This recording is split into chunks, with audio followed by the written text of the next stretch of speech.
Welcome to BC సమాచారం. ఈరోజు మన స్టూడియోలోకి స్పెషల్ గెస్ట్ వచ్చి ఉన్నారు. ఆంధ్రప్రదేశ్ సంచార జాతర సంఘం రాష్ట్ర అధ్యక్షుడు కోసల రవి గారు మనతో పాటు ఉన్నారు. రవి గారు నమస్కారం. నమస్కారం. National commission for denotified nomadic and semi nomadic tribes ఏర్పాటు చేయడం వలన ఎలాంటి మార్పులు వచ్చాయి? ప్రభుత్వ పథకాలు సమాజాలకు చేరుతున్నాయా? లేదండి, డిఎన్టీ కమిషన్ వల్ల మీరు అన్నట్టు nomadic, semi nomadic, denotified tribes, ఆ డిఎన్టీ కమిషన్ అంటాం. అప్పుడు బాలకృష్ణ వెనకే కమిషన్ కావచ్చు, మొన్న వచ్చిన బికురాంజీ కమిషన్ అవచ్చు.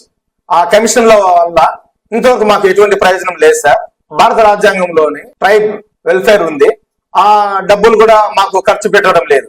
ఎందుకంటే సంచార జాతులంతా కూడా బీసీఏలో ఉన్నారు, మీరు మా డబ్బులు వాళ్ళకెందుకు ఖర్చు పెట్టారు, మా ట్రైబల్ లో ఉండే వాళ్ళకే ఖర్చు పెట్టాలని వాళ్ళు అంటారు. అదే ప్రభుత్వం వాళ్ళు మా డిమాండ్ మేరకు సపరేట్ గా ఒక ఫండ్ ఏర్పాటు చేసి ఖర్చు పెట్టాలని మేము కోరుతున్నాం. విధి విధానాలు రూపొందించాలి, ఒక ప్రణాళిక సిద్ధం చేయలేదు. కానీ ప్రభుత్వం మమ్మల్ని గుర్తించడమే లేదు కదా. ఎంతసేపు కమిషన్ తో కాలయాపన చేస్తుంది కానీ రమేష్ గారు ఇంతవరకు వాళ్ళు ఎటువంటి ప్రయోజనం మాకు చేపట్టడం లేదు. అటు ఇటు కాకుండా పోతున్నాం. ఇప్పుడు బీసీలో డబ్బులు రుణాల కోసం కేటాయిస్తారు, కానీ బీసీలో డెవలప్ అయిన కులాలు వాళ్ళకు చదువుకున్నారు, ఎంప్లాయీస్ ఉన్నారు, వాళ్ళు ప్రభుత్వాల నుంచి బ్యాంకుల నుంచి ఎలా రుణాలు తీసుకోవచ్చు వాళ్ళకి తెలుస్తుంది. కానీ మాకు చదివే లేదు, దానిపైన అవగాహనే లేదు. బ్యాంకులకి వెళ్ళి రుణాలు తీసుకోవచ్చు అనే దానిపైన అవగాహనే లేదు. మరి ఎలా ఆ డబ్బులు మాకు వస్తుంది? అది రాష్ట్ర కేంద్ర ప్రభుత్వాలు చేయాల్సిన పని. ప్రజలందరినీ ఒకేలాగా పరిపాలించాల్సిన ఒక విధానం రాష్ట్ర కేంద్ర ప్రభుత్వాలకు ఉండాలి. కానీ స్థానికంగా ఉండే నాయకులు కావచ్చు, స్థానికంగా ఉండే ఎంప్లాయీస్, బ్యాంకులు కావచ్చు, లేకుంటే మిగతా యంత్రాంగం కావచ్చు, ఈ కులాల పైన శ్రద్ధ చూపడం లేదనేది ఒక ఇది ఉంది. మీలాంటి నాయకులందరూ కలిసి వెళ్ళి అలా చేయొచ్చు కదా. వాళ్ళంటే పట్టించుకోవట్లేదు. మీ సంఘం పెద్దలు కాబట్టి మీరు వెళ్ళి వాళ్ళకి అవగాహన కల్పించి వాళ్ళలో చైతన్యం రప్పించి మాట్లాడేలాగా వాళ్ళకి అన్ని అవగాహన వచ్చేలాగా చేయొచ్చు కదా. తెలంగాణ కావచ్చు, ఆంధ్రప్రదేశ్ లో కావచ్చు, మా సంఘ నాయకులు, రాష్ట్ర నాయకులు కావచ్చు, జిల్లా నాయకులు, మండల స్థాయిలో ఉండే నాయకులు వెళ్ళి ప్రతి జిల్లాలో కూడా కలెక్టర్ గారికి, ఎంఆర్ఓ గారికి, స్థానిక ఎమ్మెల్యేలకు, ఎంపీలకు రిప్రజెంటేటివ్ చేయడం వల్లనే మాకు 2016లో జియో నెంబర్ 17 ద్వారా మాకు ప్రత్యేక కార్పొరేషన్ ఏర్పాటు చేయడం జరిగింది. అప్పుడు ఈ 30,000 రూపాయల రుణాలు ఇచ్చారే కానీ తర్వాత ఎటువంటి డెవలప్మెంట్ లేదు. మేము ఎంతవరకు పోరాటం చేస్తూనే ఉన్నాం. కానీ ఎన్ని రోజులని మేము అన్ని వదులుకొని మేము పోరాటం చేస్తూనే ఉన్నాం. అంటే ఒక కార్పొరేషన్ ఏర్పాటు చేసినప్పుడు రాజ్యాంగ పరంగా ఏర్పడిన ఆ సంస్థకి, ఎంబీసీ కార్పొరేషన్ కు ఏ ప్రభుత్వం వచ్చినా కూడా నిధులు విధులు ఇవ్వాల్సిన బాధ్యత ప్రభుత్వం పైన ఉంది. కానీ ఆ ప్రభుత్వం చేయలేదంటే తప్పిదం ఎవరిది? ప్రభుత్వాలదే కదా. ఎంతసేపు అని మేము కుల సంఘ నాయకులు పోరాటం చేయగలుగుతాం?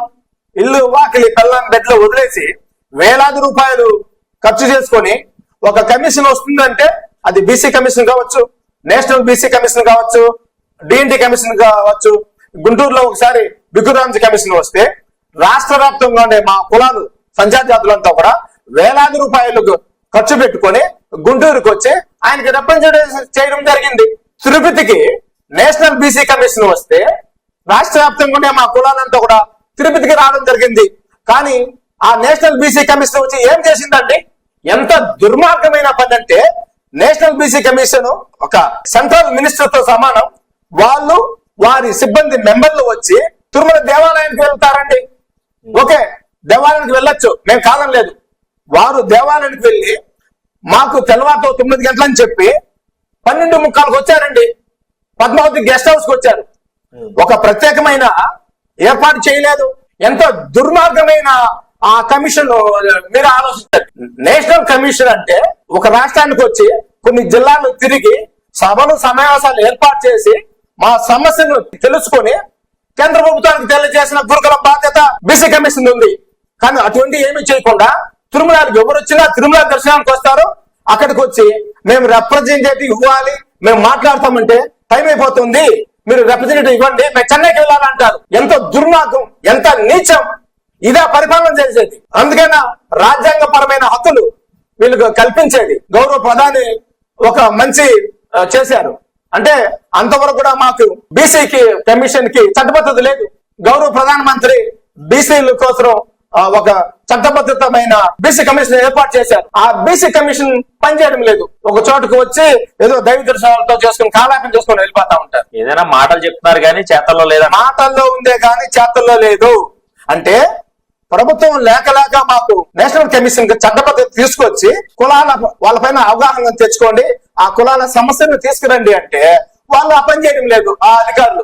మరి ఎప్పుడు మాకు న్యాయం జరుగుతుంది? మరి ఇప్పుడు మీ కార్యాచరణ ఏంటి? అసలు ఏ చేద్దాం అంటే ఈ ప్రభుత్వం వచ్చినాక మళ్ళీ మేము రిప్రజెంట్ చేస్తున్నాం. గౌరవ బీసీ మినిస్టర్ సౌతమ్మ గారి దగ్గరికి అనేక పర్యాలు మేము రిప్రజెంట్ చేస్తున్నాం. వారు కూడా బడ్జెట్ లో నిధుల కొరత ఉంది, మేము ఈ బడ్జెట్ లో డబ్బులు కేటాయించామని చెప్పారు. మేము ఊరికే ఉండలేదు. మేము ఏ ప్రభుత్వం అయినా మా హక్కుల కోసం మేము పోరాటం చేస్తూనే ఉంటాం. వారు ఈ తొందరలోనే నోటిఫికేషన్ ఇచ్చి రుణాలు ఇస్తామని తెలియజేశారు. అయితే వస్తాయని ఆశిస్తున్నారు మీరు? మరి మేము వస్తాయని ఆశిస్తున్నాం. ఎందుకంటే సంచార జాతులను పిలిచి ఒక సమావేశం పెట్టి మా సమస్యల పైన వాళ్ళు రిప్రజెంట్ తీసుకున్నారు. ఈ సాంప్రదాయమైన జీవన విధానాన్ని వీళ్ళు ఎలా కోల్పోయారు? మా సాంప్రదాయాలకు విరుద్ధమైన మేము అర్థం చేసుకోలేని చట్టాలను తీసుకొచ్చారు. అదే ఇండియన్ ఫారెస్ట్ యాక్ట్ తీసుకొచ్చారు. దానివల్ల అడవిలోకి పోనీకుండా చేశారు. అదేవిధంగా క్రిమినల్ ట్రైబ్ యాక్ట్ తీసుకొచ్చి గ్రామాల్లో ఉండకుండా చేశారు. వైల్డ్ లైఫ్ ప్రొటెక్షన్ యాక్ట్ తో జంతువులను పట్టుకోకుండా, ల్యాండ్ ఎక్విజేషన్ యాక్ట్ వలన జీవాలను మేపుకోకుండా, అదేవిధంగా ప్రివెంటివ్ ఆఫ్ బెగ్గింగ్ యాక్ట్ వలన భిక్షాటన చేసుకోకుండా, ఎక్సైజ్ యాక్ట్ వలన సారాయి మీకు తెలుసు విలేజ్ అంతా కూడా అప్పుడు సారాయి కాంచేవాళ్ళు. ఎక్సైజ్ యాక్ట్ వల్ల ఆ జీవనం ఆధారం లేకుండా కోల్పోయింది. తర్వాత ఎన్విరాన్మెంటల్ ప్రొటెక్షన్ యాక్ట్ తీసుకొచ్చి మా వాళ్ళు జీవాలను పట్టుకోకుండా, మేపుకోకుండా, పెంచుకోకుండా తీసుకొచ్చారు. అదేవిధంగా preventive of cruelty of animal and bird act తీసుకొచ్చారు. అంటే మేము కోతుల్ని ఇలా జంతువులను పెట్టి ఆడించుకుంటా ఉంటాం. దాన్ని కూడా యానిమల్ యాక్ట్ తీసుకొచ్చి ఆ జీవనాన్ని కూడా మాకు దూరం చేసుకొచ్చారు. ఇలా అనేక రకాలైన యాక్ట్లు మా సంచార జాతుల పైన తీసుకొచ్చారు.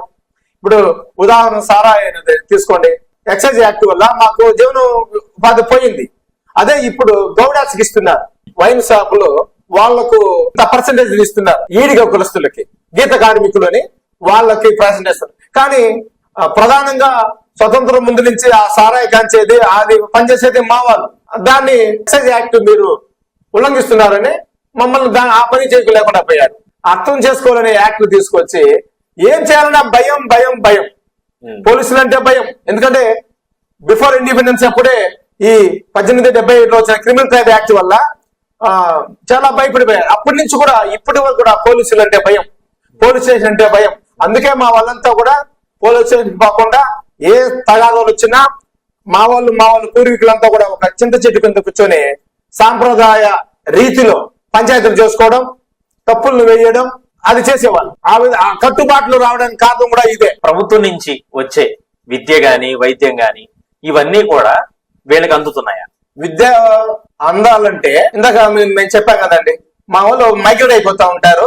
కాబట్టి మాకు ప్రత్యేకమైన పాఠశాల ఏర్పాటు చేయాలని మేము కోరుతా ఉన్నాం. అంటే ప్రతి జిల్లాలో కూడా, ప్రతి నియోజకవర్గంలో కూడా, నియోజకవర్గ స్థాయిలో ఎంబీసీలకు, సంచార జాతులకు ప్రత్యేక రెసిడెన్షియల్ పాఠశాల ఏర్పాటు చేయాలని మేము గతం నుంచి కూడా కోరుతా ఉన్నాం. ఎందుకంటే ఇప్పుడు మైనార్టీలు ఉన్నారు, సపరేట్ రెసిడెన్షియల్ స్కూల్స్ ఉన్నాయి వాళ్ళకి, మైనార్టీలకి అని చెప్పి. ఆ విధంగా మాకు కూడా ఒక ప్రత్యేకమైన సంచార జాతులకి రెసిడెన్షియల్ పాఠశాలలు ఉంటే మా వాళ్ళంతా కూడా ఆ పిల్లల్ని స్కూల్లో హాస్టల్లో చేర్పించి వాళ్ళు బయట వెళ్తా ఉంటారు. దాని ద్వారా మేము కూడా మా సంఘ నాయకులతో మేము వాళ్ళకి వెళ్ళి చైతన్యం తీసుకొస్తాం. విద్య యొక్క ప్రాముఖ్యత వాళ్ళకి తెలియజేసి, మీరు జీవనాధారం కోసం ఎక్కడికి వెళ్ళినా పిల్లలను మాత్రం ఆ రెసిడెన్షియల్ స్కూల్లో ఏర్పాటు చేయమని చెప్పి చేర్పించమని, వాళ్ళు చదువుకుంటే మంచి జరుగుతుందని, వాళ్ళకు ఉద్యోగాలు వస్తాయని, ఉద్యోగం వచ్చినప్పుడే వాళ్ళు సమాజంలో ఒక గౌరవమైన జీవనం ఉంటుందని మేము మా వాళ్ళకి తెలియజేస్తాం. అందుకు మేము రాష్ట్ర కేంద్ర ప్రభుత్వాలను కోరేది ఒకటే, మా సంచార జాతులకి ప్రతి నియోజకవర్గంలో కూడా రెసిడెన్షియల్ పాఠశాలలు ఏర్పాటు చేయాలని మేము కోరుతున్నాం అని అడుగుతా ఉంటే కొంతమంది అంటా ఉంటారు, హాస్టల్స్ ఉన్నాయి కదా దాంతో మీరు చేర్పించాలన్నా. కానీ ఇప్పుడుండే హాస్టల్స్ లో కూడా అన్నిటి కూడా సొంత భవనాలే లేవు. 100 మంది పిల్లలు ఒక హాస్టల్లో ఉండాలంటే, చదువుకోవాలంటే దాంతో 60-70 మందే ఉన్నారు. ఎందుకంటే అక్కడ సౌకర్యాలు లేకపోవడం వల్ల. ప్రస్తుత ప్రభుత్వం విద్యాశాఖ మంత్రి గౌరవ లోకేష్ గారు చెప్తా ఉన్నారు, ప్రతి హాస్టల్ కూడా సొంత భవనాలు ఏర్పాటు చేయాలని చెప్పి నాయకులు తెలియజేశామని వారు అంటున్నారు. మేము కూడా కోరుతున్నాం. గత ప్రభుత్వం అన్ని పాఠశాలలు కూడా నాడు నేడు కింద వాళ్ళు కాంపౌండ్లు వేసి కొంతవరకు ఆ స్కూళ్ళని నాణ్యత పరంగా చేశారు. ఆ స్కూళ్ళలో అదే హాస్టల్ ను పట్టించుకోలేదు. మేము ప్రతి ప్రభుత్వం నడుతున్నాం, హాస్టల్స్ అన్ని కూడా ప్రభుత్వ భవనాలుగా ఏర్పాటు చేయండి. లోయర్ హాస్టల్ గానీ, అంటే 10th వరకు ఉండే హాస్టల్స్ గానీ, కాలేజ్ హాస్టల్ కూడా సొంత భవనాలు ఏర్పాటు చేయండి. అదే విధంగా ఈ అత్యంత వెనుకబడిన సంచార జాతులకు ప్రత్యేక రెసిడెన్షియల్ పాఠశాలలు ఏర్పాటు చేపిస్తే మేమంతా కూడా మైగ్రేట్ కాకుండా, డ్రాప్ అవుట్ కాకుండా మేము 100% మా సంఘపరంగా మేము ప్రయత్నం చేస్తాం సార్. మరి వైద్యం అందుతుందా సార్ అందరికి? వైద్యం అంటే మా సంచార జాతులంతా కూడా ఏదైనా దెబ్బ తగిలితే అడవిలో మూలికలు అలవాటు, మా వాళ్ళు మూలికలను రుద్దేసి అది పెట్టుకుని అదే తగ్గిపోతుంది అనే విధంగా మా సంచార జాతుల్లో ఒక్కలమే ఉంది మందుల కులం అని.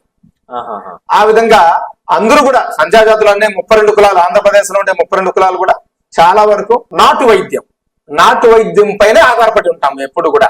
అదైతేనే మాకు బాగుంటుందని ఆ నాటు వైద్యం పైన ఇప్పటికి కూడా అదే వైద్యం చేసుకుంటా ఉంటాం. కొంత పట్టణాల్లో ఉండే ఈ వలస కూలీలుగా ఉండే మా వాళ్ళు అయితే హాస్పిటల్ కి వెళ్తా ఉంటారు. ఇప్పుడు నియోజకవర్గ స్థాయిలో స్కూల్ ఉంటే బాగుండిద్ది అని అంటున్నారు. అవును. అసలు నియోజకవర్గ స్థాయిలో ఎంతమంది ఉంటారు మీ ఓటింగ్ శాతం గానీ, అంటే మీరు ఈ ప్రతి నియోజకవర్గంలో కూడా ఒక 30-40 వేల మంది ఉన్నాం. మీరు రాష్ట్రంలో ఏ జిల్లాలోనూ తీసుకోండి, ఏ నియోజకవర్గంలోనూ తీసుకోండి, 30-40 వేల మంది ఉన్నాం. ఇంకా ఎక్కువ ఉన్నారు మా వాళ్ళు. కానీ ఈ క్రిమినల్ ట్రైబ్ యాక్ట్ వల్ల మా వాళ్ళు చాలా మంది మతం మారిపోయారు. చాలా వరకు కులాలు కూడా వేరు కులాలుగా, ఇప్పుడు మాది దాస కులం తీసుకోండి, చాలా మంది కృష్ణ బలిజగా వెళ్ళిపోయారు. మీరు ఇప్పుడు మా తిరుపతి తీసుకుంటే 10,000 కుటుంబాలు కాపు కులస్తులు పెళ్లి చేసుకుని అక్కడ మారిపోయారు. ఈ గుంటూరు కానించి వైజాగ్ వరకు చాలా మంది కృష్ణ బలిజలుగా అయిపోయారు.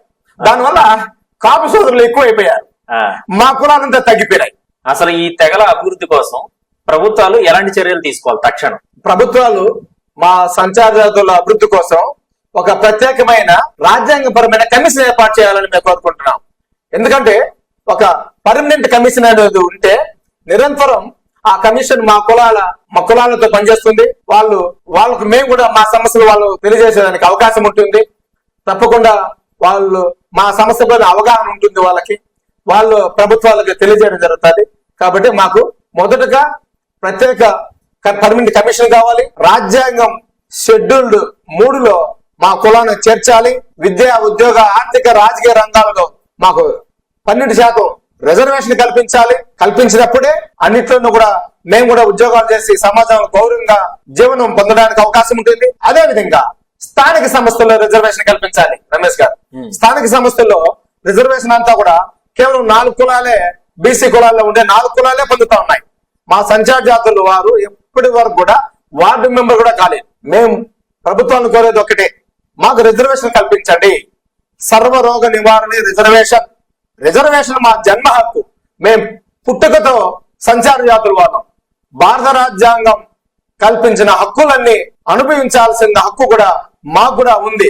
ప్రతి రాష్ట్ర కేంద్ర ప్రభుత్వ ఫలాలను మాకు అందేలా చర్యలు తీసుకోవాల్సిన గురుతులమైన బాధ్యత ప్రభుత్వాల పైన ఉంది. అవుతుందంటారా? తప్పకుండా అవుతుందని మేము ఆశిస్తున్నాం. ఎందుకంటే ఇంతకు ముందు వేరు, ఇప్పుడు వేరు. ఎందుకంటే ఇంతకు ముందు సంచార జాతులు అంటేనే ఎవరు తెలియదు, డిఎన్టీ అంటే ఏమో తెలియదు.